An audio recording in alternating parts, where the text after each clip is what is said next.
진실을 바라보는 법을 배우지 못했다고 생각해요. 우리 국사는 뭐 맨날 남들 보고 뭐 역사 왜곡하지 말라고, 뭐 일본 보고 역사 왜곡하지 마라, 중국 보고 역사 왜곡하지 말라고 하잖아요. 근데 우리 역사는, 우리가 배우는 역사는 올바른 역사입니까? 아니거든요. 소설처럼 써내려간, 그냥 국뽕 영상을 보는 것 같은 그렇게 만들어 놓은 역사예요. 맨날 조상은 뭐 찬란했던 뭐 조상의 지혜. 아니 유럽에는 1300년대에 시계탑을 세우기 시작했거든요. 1300년대 중반에 시계탑들이 생기고요. 1500년대에는 손목시계가 만들어져요. 우리는 자경루 만들어 갖고 세상에 뭐 홀로 소리가 나는구나. 그것도 장영실이 만들었다가 그 뒤로 아무도 그걸 보고, 조선이 망할 때까지, 끝날 때까지 아무도 복원을 못합니다. 기술이 없어서. 그러니까 어찌 보면 조선 초기에 장영실이 그러니까 한 400년 앞선 기술이었던 거예요. 조선이 망할 때까지도 누구도 할 수 없는. 그러니까 그런 이 세상에 살았으니까. 그런 세상에 우리가 뭐 거중기 얘기하잖아요. 수원성을 쌓을 때 거중기 조상의 지혜였다고. 이집트에선 기원전 3000년에 기중기를 썼거든요. 기중기를. 그러니까 사실은 우리는 이 진실을 이렇게 얘기하면 사람들 불편해하잖아요. 뭐 너는 한국인이 아니야. 한국인인지 아닌지가 중요한 게 아니죠. 그런 일이 일어났었다. 조선이 왜 망했느냐? 거지 같은 나라라서 망했다. 쓰레기 같은 나라라서 망할 만한 나라였다. 근데 망할 만한 나라가 망했다고 해서 제가 그래서 일본이 와가지고 병합해줘서 감사합니다라고 얘기하는 게 아니거든요. 근데 한국 사람들은 그걸 그렇게 생각하도록 교육을 받은 거예요. 조선이 찬란했다. 아니 찬란하지 않았어. 그럼 이거 친일파네. 근데 일본은 아직 내 말에 아직 등장도 안 했는데 이렇게 되는 거죠. 왕이 나라 팔아먹고 도망갔어. 그거는 식민사고 아니야. 아니 실제로 팔아먹고 도망을 갔는데요. 그렇죠.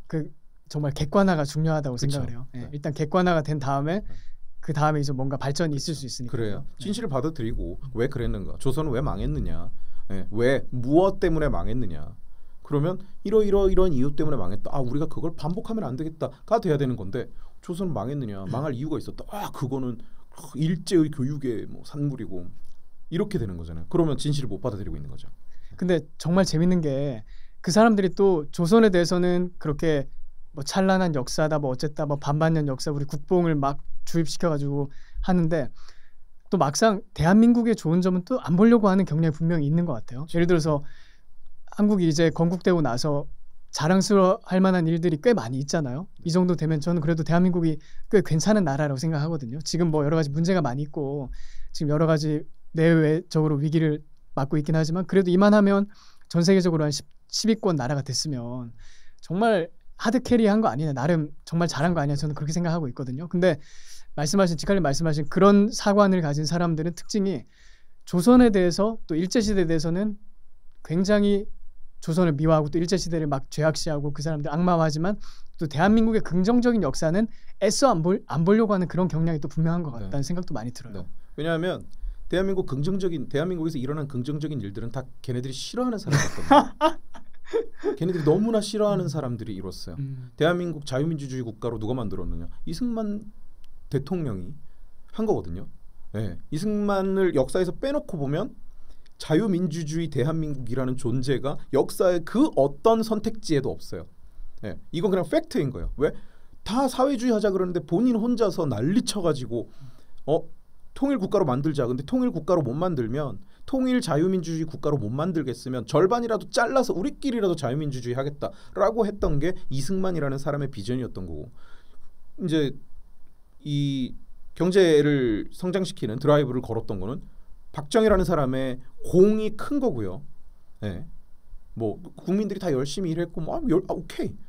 그걸 부정한 적이 없고, 그러나 박정희라는 사람의 캐리가 분명히 역할을 했고요.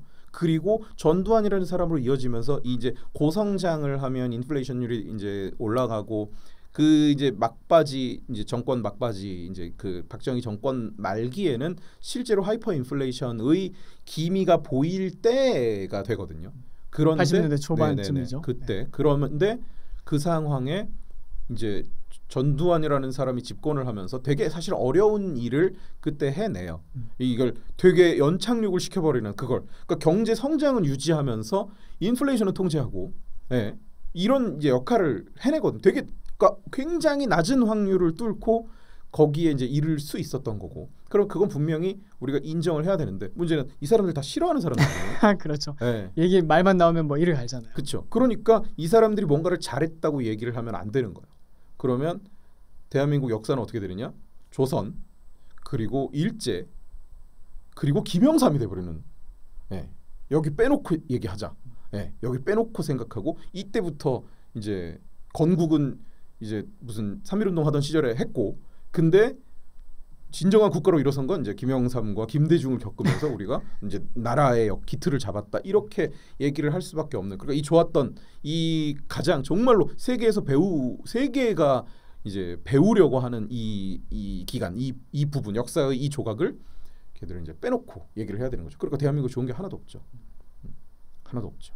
맨날 우리 80년대보다 못 산다 뭐 이런 얘기나 이제 하고 80년대 어땠는지 기억도 못 하는 심지어 80년대에 태어나지도 않았던 사람들이 그런 얘기 이제 하거든요. 80년대보다 못 살고 더 가난해졌고